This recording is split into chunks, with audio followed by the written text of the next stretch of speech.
All right, guys, welcome back to MMA Unhinged. Today I'm joined by UFC lightweight Khama Worthy. How's it going? Good, how are you? I'm good. Yeah, how's your training been?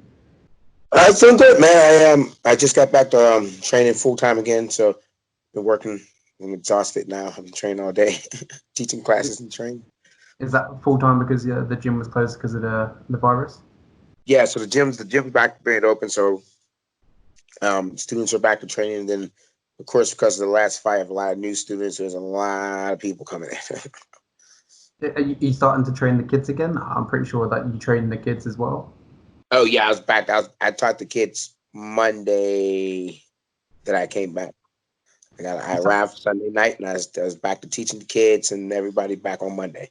Yeah, you're a very busy man when it comes to training Yeah, and um, coaching. it's like in order for me to do what I do and be able to fight and do that, that's just what I have to do. So it's not like it's a bad thing. It's I'm busy, but I like what I do. So it's Hmm. busy, but it's fun. So your two fights in the UFC, you've both been underdog, and you've actually finished both of the opponents. What's it feel like to be the underdog and finish your opponents? Like I've said this before. Like my entire career, I've always been the underdog for some strange reason. I'm not too sure. I've never really been expected to get to where I'm at. Like I was probably the least person out of Pittsburgh that anyone ever thought was gonna.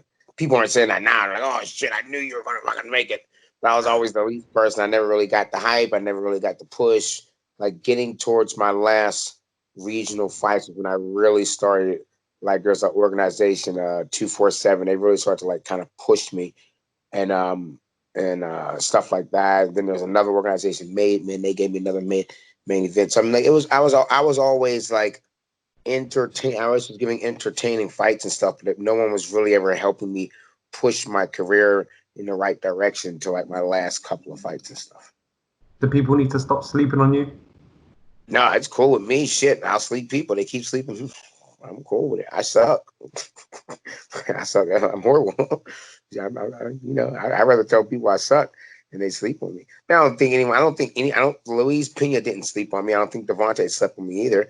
It's just the regular people did. Like I don't think they're. I mean, if you're a fighter, you don't sleep anyone. Yeah. I mean, once that person gets in the cage, they can beat you. So no one but the regular people are like, oh, I don't know. I don't really under or live for them, but they're not fighting me, so it doesn't really do anything. But my friends get to make some money, so shit, that's cool.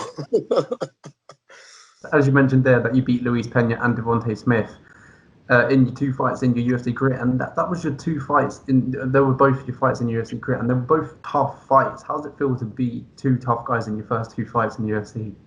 Oh yeah, man, it feels good, man. I mean, like I have two fights in UFC, two up and comers, two finishes. I was an underdog twice. I was twice the main event on the prelims, and I was Dana White's Now You Should Know on every time that I fight. So I'm like, yeah, I mean, if you don't know now, you know. So I'm like, yeah. And he also said like one of us the top has the potential to jump to the top 15 within the next year. So it's a fast track. You know what I mean? Like you can get on and get some fights on the prelims and like not really have that much attention and slowly build yourself up. I got the total opposite. Like everyone, my first fight, that fight that actual card broke records on ESPN for that card. And then this one, there's nothing else going on. It was another big card. We were main event for a prelim, so everyone was sitting there watching. So I can't really complain. Like I couldn't really have planned this out better. So I'm enjoying it.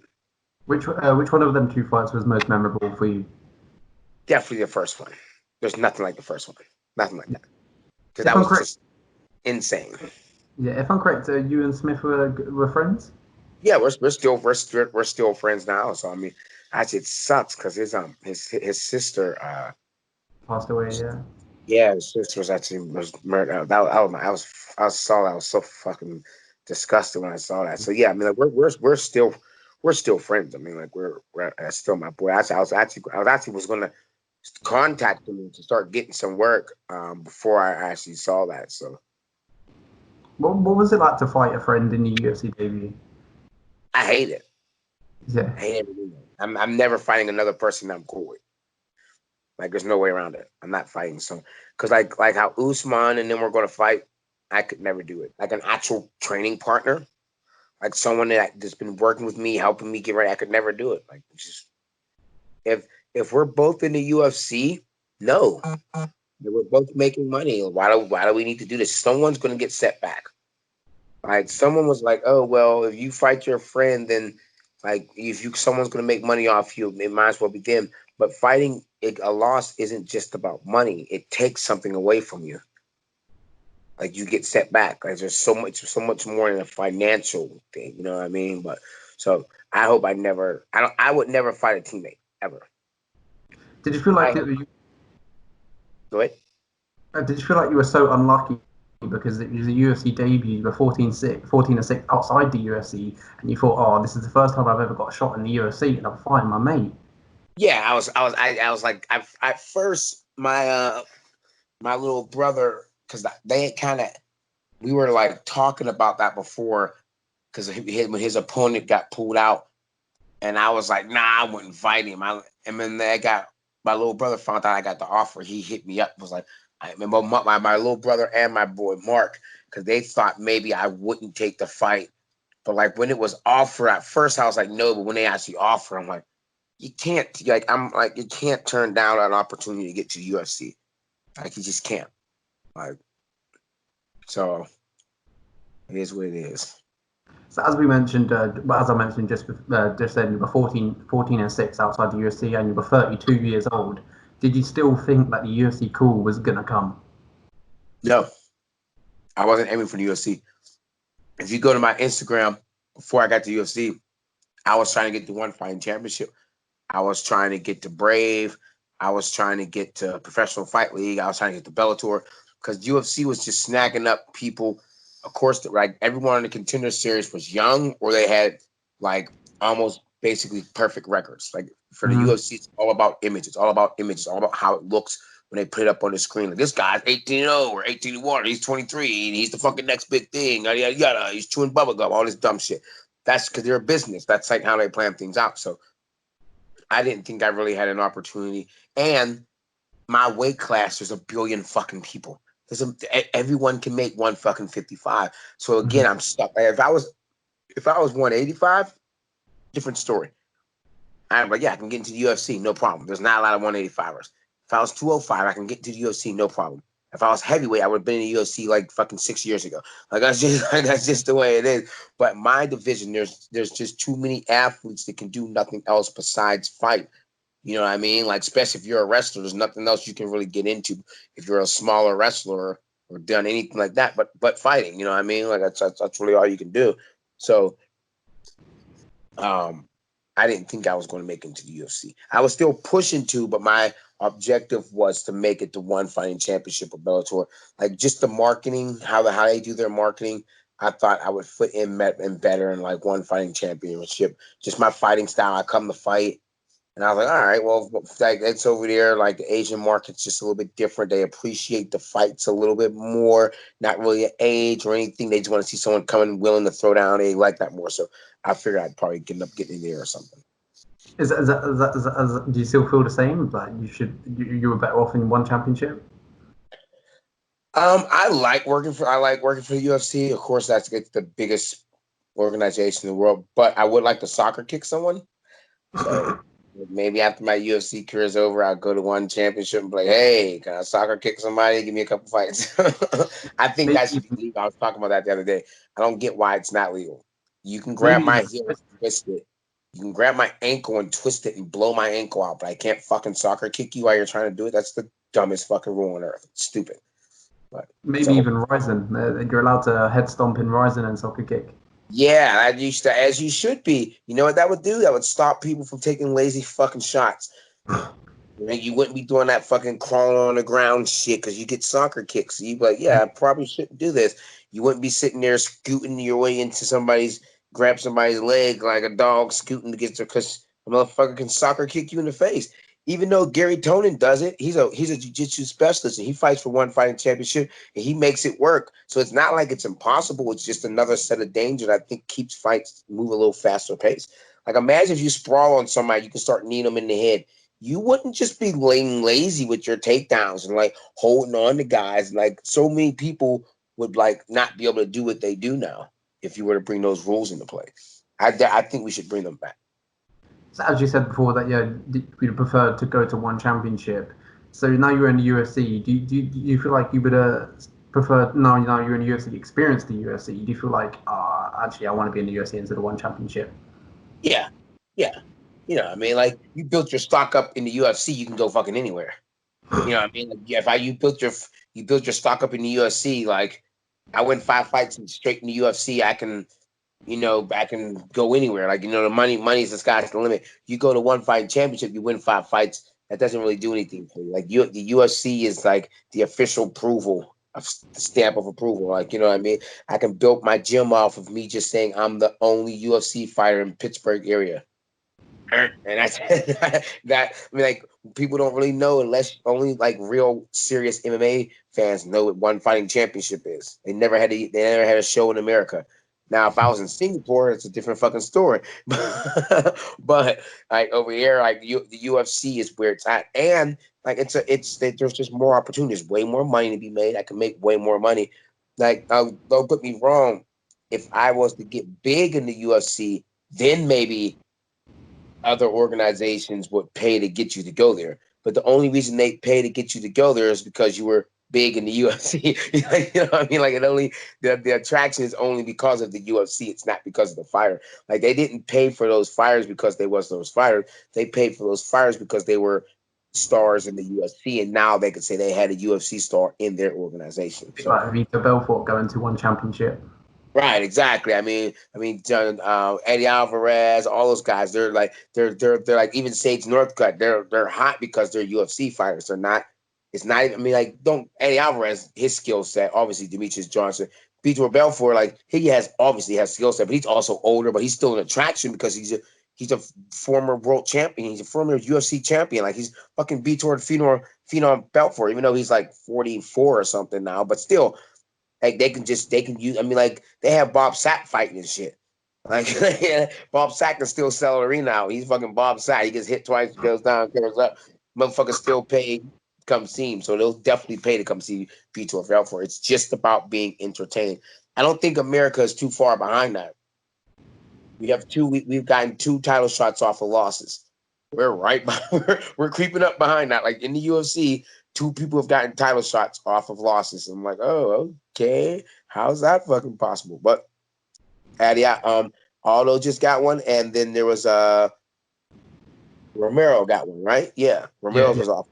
Yeah. So I mean it's only for entertainment. Right? Belts don't technically mean anything anymore. There's a belt called a BMF belt. That's how much belt means.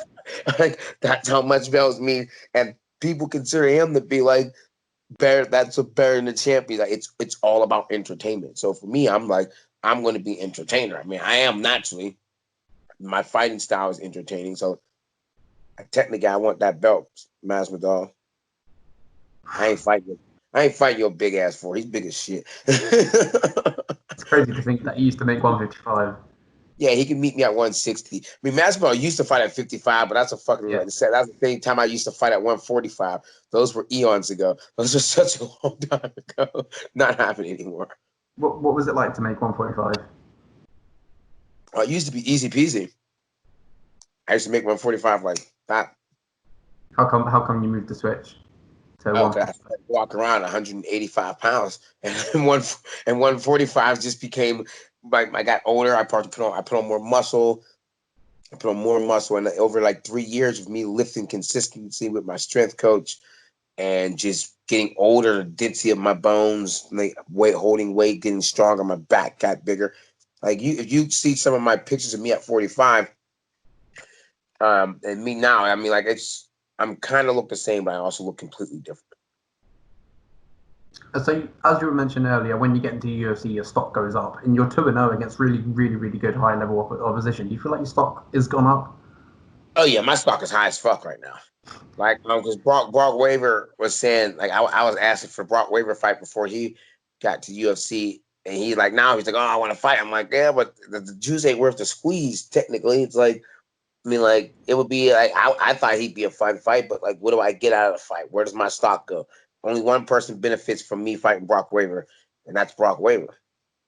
right? It doesn't like I need something else. I need some type of benefit for me to fight. Like there's other fighters, like multiple other fights that I can think of that are beneficial to me in my career than me being like, oh yeah, okay, because technically he hasn't really won a fight in the UFC yet. He won by disqualification and he got subbed. It's like, I'm 2-0 with 2 finishes against top prospects. Well, the guy Roosevelt is another prospect, so he did lose to a good guy, and the other guy's okay. I mean, he's pretty decent. Rodrigo Yeah, Vargas. yeah, he's pretty decent. So I mean, like, but he didn't have anywhere near showings that I have. So it's like we're on completely different opposite sides of the like the weighing scale right now. So man, no matter what, I like his mentality. So I'm like, I told you, he tweeted the other day, I'm like, yo, maybe later on down the line, you know what I mean? Like, everything's gonna come. Cause I don't like people saying they want to fight me. You say you want to fight me, I want to hit you. So that's the fighter in me. So I'm like, what happened? Just everything in its due time. Yeah, we actually interviewed Brok Weaver. I don't know whether you've seen No, it. yeah, exactly. Yes. And he said that he accepted your fight challenge. We were cause I called him out a long time ago when I saw his first fight. I was like, yeah, that's the type of guy I want to fight. Cause he walked in the cage and he said, somebody's getting knocked out tonight. I was like, yeah, that's the type of fun fucking fight. And like he agreed to it, I agreed to it, but the UFC never made it happen. They were probably thinking like maybe somewhere down the line. I don't know, even though they put us both against other prospect guys, so it wasn't like it was like me fighting Devonta or me fighting Luis or him fighting Roosevelt. That's all in the same. We're all in the same twist. We're all just coming in and stuff. So I don't know.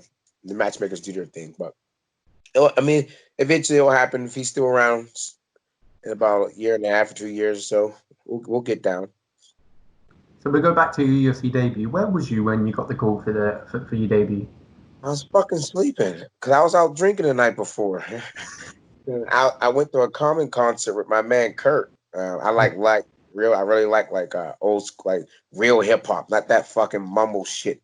I listened to a little bit of that mumble shit, but that mumble shit, I could never go to a fucking Young Easy Joe Uzi fucking concert. And I'm like, this fucking shit is trash. They don't know how to they're not MCs. They make songs. I can listen to some of their songs, but in person rapping, it's garbage. So I wanted to go see Common, and Common was amazing. He's an MC. He's been one of my favorite artists for a while. And me and my man Kirk went to go see him. Pittsburgh isn't really known for its musical. Like, we don't really get a lot of musical artists don't come here because Pittsburgh is kind of plain. It's like potatoes and bread type city. It's just the way it is. Like, we like our football and shit. We have certain things. We don't really get a lot of artists and shit. But no, we get country artists and shit. But I don't fucking listen to country. So Colin came and I was out with my buddy and I had a couple of drinks. I just won my fight. I was celebrating. I was 2 weeks out from like knocking this guy's head off. I was on cloud 9. I was doing good and stuff. And I got home at like 3 o'clock in the morning. I went to sleep, and then my manager called me at 7. And I woke up like, what the fuck do you? I think I answered the phone like, what? Because it was such an irritating feeling. My head was kind of hurt. I wasn't hungover. My head was kind of hurt. And then he's like, yo, you think you could you down to fight? And I was like, don't say this weekend. Don't say this weekend. I was like, when? This weekend. I'm like, fuck, he fucking said this. And I was like, I don't know, man. And he was like, yo, you're not going to get a lot of other opportunities like this. I went to the bathroom, I stepped on the scale, and I was 19 pounds over. And I was like, oh my God. And he was like, you're not going to get another opportunity like this. And I was like, all right, fine, I'll do it. And then I got up and I called my coaches and I called my homie Mark and I called all my coaches to see if they could come. And they all said, yeah, they could come and stuff. So I jumped up and rest of history. I left. I was gone on my plane by 6 o'clock that night. They emailed me my contract and all that stuff. I was all just big throw up of emotions. I'm signing stuff. I went in. I taught a class because I'm always working. I went in and taught a class, and then I got everything, and then we went from there. So when they offered you the first contract, was it just a 1 fight contract, or was there more? It was a 4. They offered me a 4-fight contract. So that's my manager. Yeah, my manager was like, he was like, dude, you gotta take this. It's a 4-fight contract. Just like you're fucking 32. you're like it doesn't get any better than this right now. This is like a fucking needle in a haystack. So you've got 2 more left. Yeah, basically. Yeah. I mean, the way I'm looking, I'm like, I'm an established UFC fighter now. I'm 2-0 in the UFC with 2 finishes. Not just 2 finishes against 2 prospects. So I consider myself to be an established. That's what this last fight was kind of like a lot of pressure, because it was like, okay, a lot of people were just saying like, oh, I was just lucky. He just happened to catch Devonta, yada, yada, yada, yada. So like, you know what I mean? Again, I was the underdog and stuff. So, I mean, there was a little bit of pressure on that sense. I felt like I had to prove that I belonged where I was at, and I worked to get there. It wasn't like a fluke or anything. Like I really busted my ass to get there. And it showed in the fight. I mean, in my 2 UFC fights, I fought someone from Factory X, which is a huge MMA gym that produces some of the top guys in the UFC, and someone who started off in the AKA, and now he's at American Top Team. Yeah. Yeah, so those are like 2 of the biggest gyms in MMA. Yeah, and I just I went in there and I fought against like world-class coaches and choked their guys out. And I heard them talk, and I heard my coaches talk. My coaches are just as good or better. And I'm like, yeah. And I'm training out of my little gym that you can like look from one corner to the next corner and shit. And we come in here, I get my local guys I train with. They're all really good UFC caliber guys. Like I said at my post-fight interview, my boy Nick Brown, he's actually fighting next week for LFA. And I think he's the co-main event for LFA. And then my man John DeSuze, I think he just inked the contract for with Brave. So like I have guys that we're coming, like we're coming, and there's not really much they can do. So I mean, like I said, I enjoy it. Like we're starting off our small gym, and we'll probably graduate to a much bigger gym and stuff like that. But people forget like where Team Alpha Male started off at, where Duke Rufus. Like I've been to Rufus Sport. I've done 2 camps at his gym before. He's a real cool guy. That's actually my place I want to go to. Maybe do maybe do a 2-week or so if I need to get some new faces and get a new feel out there in his spot. And he told me about how he started his gym. Everything starts off small and it has to grow. That's just the process. So I just trust the process. So we go back to your debut against Devonta Smith, and you knocked him out in the first round, if I'm correct. Yes. Yeah. Had you like spoke to him after the fight? Yeah, we didn't talk right away afterwards. Like he was like, it's just kind of weird. Like I'm fucking doing back smiling all stupid and cheesy and shit. And it was weird for him because he was at that point. He was also 2-0 in the UFC, 2 first-round knockouts. So he had a lot of steam behind him. There's a lot of like juice behind him. And I think I don't know if he just didn't see it coming.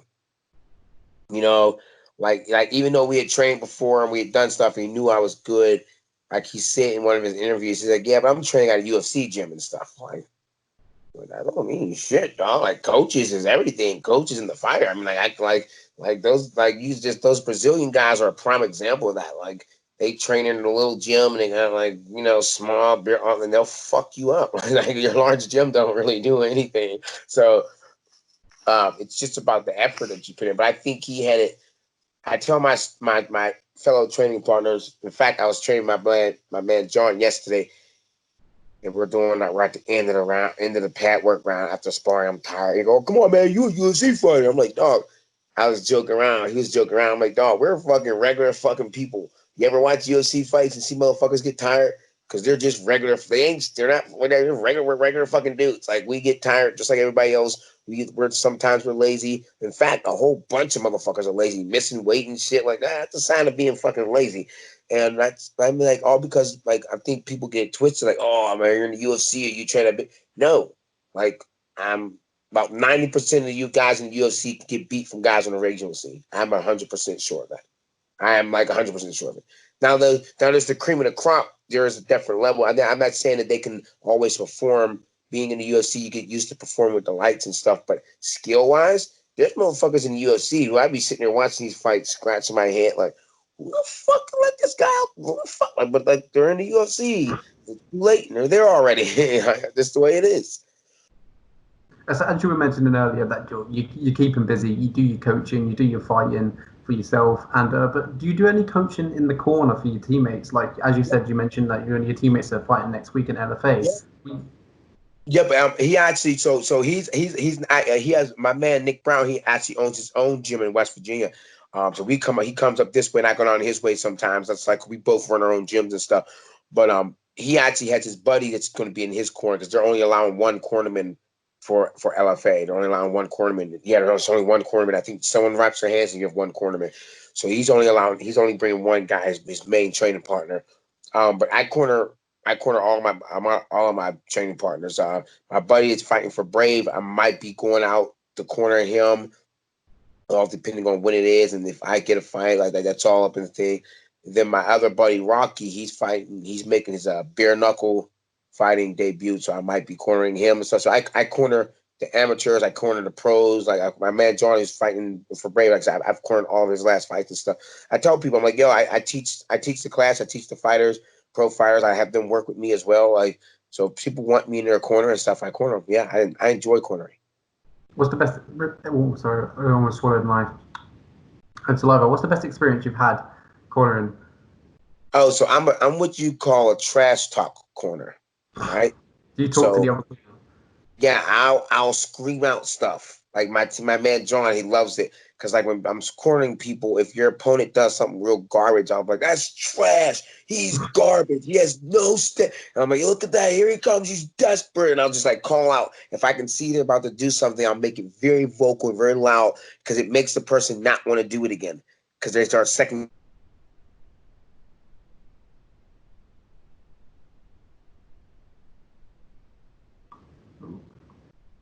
And you like shake your hands and stuff. You there? Yeah. Like it's and then like after the fight, you go to like, yeah, good fight. And they're like, you're an idiot. You're just saying my jab sucked the whole fight. I'm like that's like I know like if I corner someone, it's because I work with them and I know what they're going to do and I know how to motivate them. I know what they're good at and I know what they're bad at and I know how to bring out the best in them, or I try my best to bring out the best in them. Man, then we have our head coach Dave Sachs. He's my head MMA coach. And then we have our boxing coach, our head boxing coach, our only boxing coach, Chris Williams. And then I have my head coach. His name is Dan. I call him Master White Fang. He like wears glasses. He was in the he was.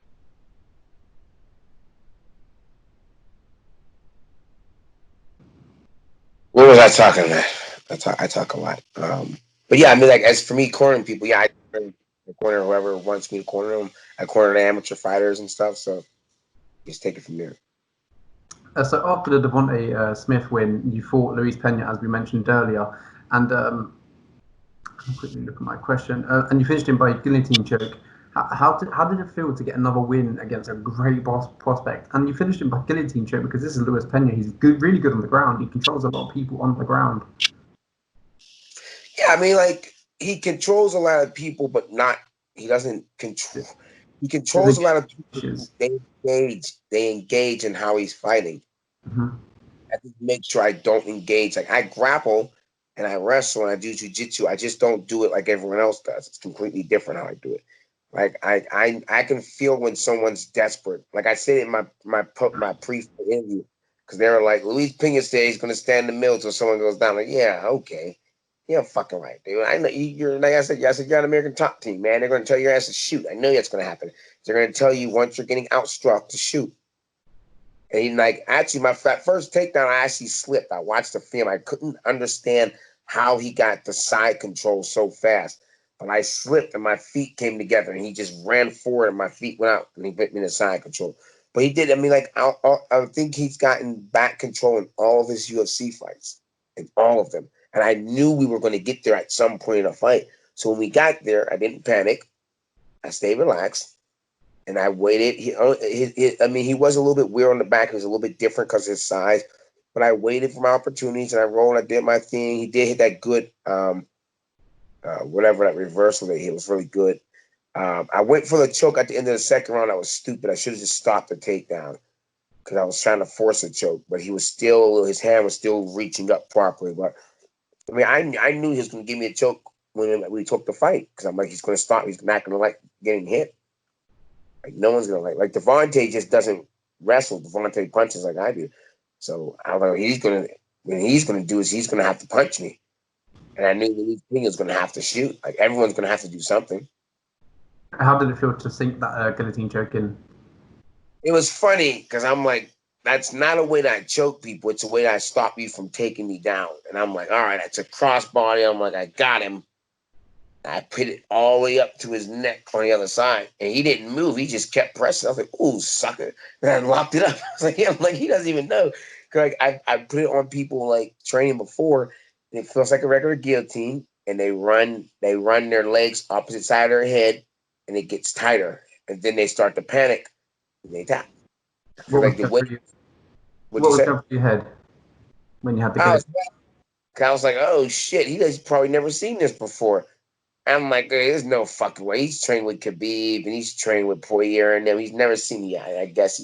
I mean, and he was getting hit too. Like that's the thing. A lot of people aren't taking. He was getting hit. He was like, he was bleeding. Like he was getting hit.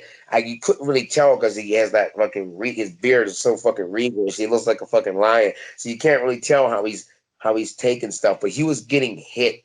And I don't think he was liking the exchanges as we were getting towards that point. Like he was like actually what's it called? Sit it. Dominic Cruz was like, come on, starting to get the timing. He goes, Pena's gonna shoot really soon because he has to. Like he said it because he has to. He can't sit outside. He's just getting picked apart. So like he couldn't have I didn't let him get comfortable with his striking at all. I attacked his body, I attacked his face, I attacked his legs. Like if you look at the body, like at the end of if you go to the UFC website and you look at the body of work, his entire body is red, equal. I attacked head, middle, and leg, everything equally, kept him guessing. And that was just frustrating. I didn't just hit Hunt, I didn't just kick. I kept everything going. And for me, like for striking, like the fight wasn't easy, but I didn't see anything I didn't see before. So as we mentioned earlier, that you were underdog in your first 2 UFC fights. Do you think in the next one you will be underdog again? Maybe Conor McGregor needs a fight. I'll be an underdog. I mean, shit, I'll take another underdog fight. No, realistically, no, I probably won't. Do you thrive off being an underdog? Do I what? Thrive off being underdog? No, I don't really pay attention to that until afterwards. Like people will hit me up. I'm like, hey, like I tell people no matter what, if I'm fighting, bet some money on me. If they're saying I'm going to lose, really bet a lot of money on me. Like you can make more money off it. So, I mean, I don't really, like I said, I don't really thrive. I don't really put my performance on what other people say, because again, they have no. It's me and that other person that I put in there. Like I don't think Luis Pena or Devonta Smith saw me as an underdog. Like because everyone, if you fight again, you're not stupid. That guy's not an underdog. Does it kind of, when you're leading up for a fight and that you see that you're an underdog, does it kind of affect you mentally and think, oh, maybe I can't do this? Yeah, you're in the wrong sport. Yeah. Like you can't think I can't do this. Like don't get me wrong, I do sometimes think, fuck, I have to do this, but I never think I can't do this. I think like every fight week, I'm leading up to fight week. I'm like, fuck, I have to fight. Fuck, I have to fight because I'm like I can't fucking not fight now because I'm fucking here, but I have to fucking fight because like me and my man John was talking about the other day. Taking fights are really good until you start training for it. Then you're like, fuck, I have to fucking fight. Fuck, at the end of this shit, I have to fight. Like then as the fight starts to happen, you start having fun. It's good, win or lose. And as soon as the fight's done with, all you're thinking about is fighting again. But then as soon as the fight starts, as it becomes real, you sign a contract and it's real. Then you're in the back of your head, you're like, fuck, I don't really want to do this anymore. So that's just it's a weird rush. It's like you want to skip out the fight camp. You just go straight to it.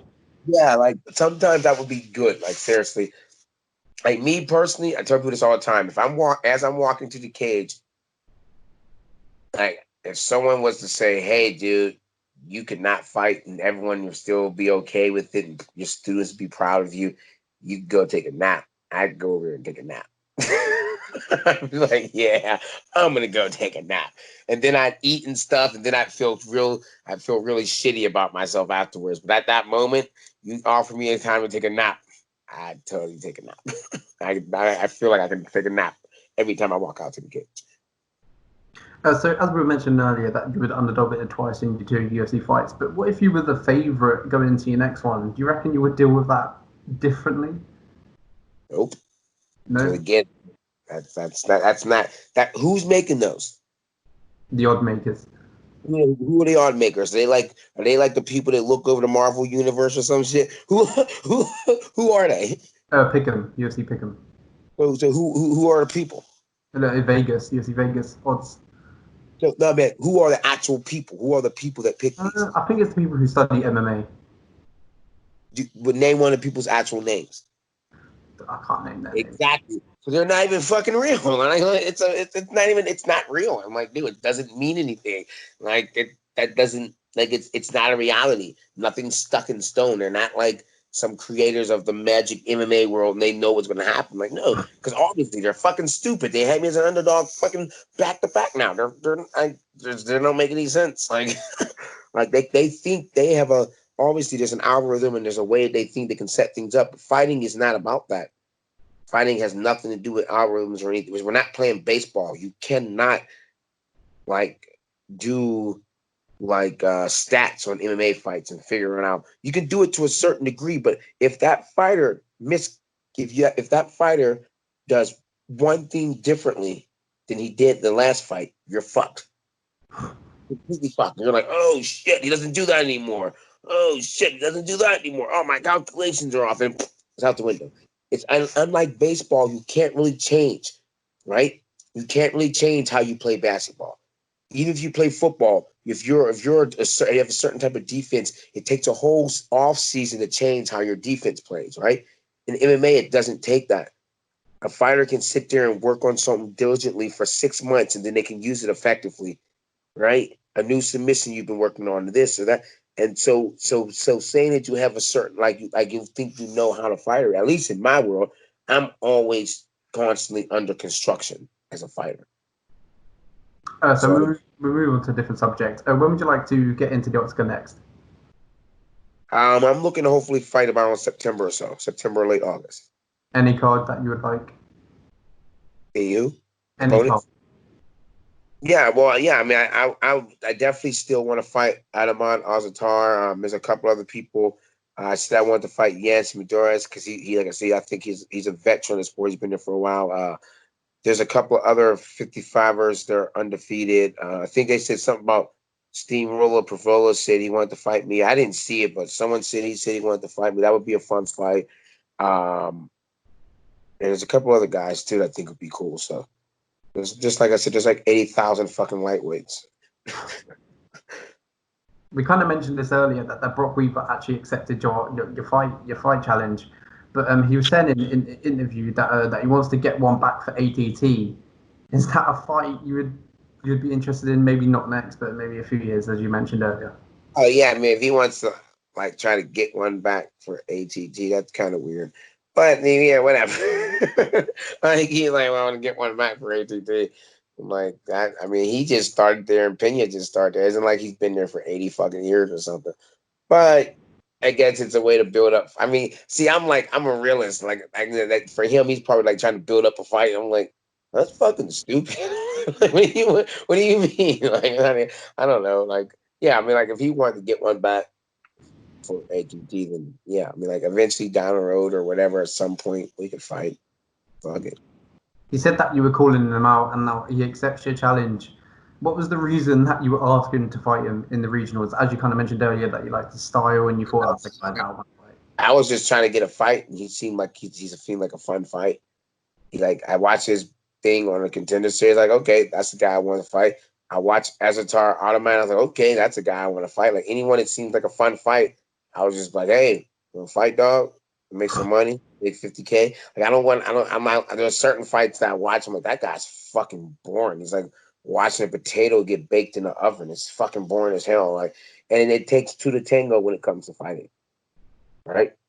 Yeah. If someone's object is not to fight and the other person's object is to fight, the fight's gonna not be good.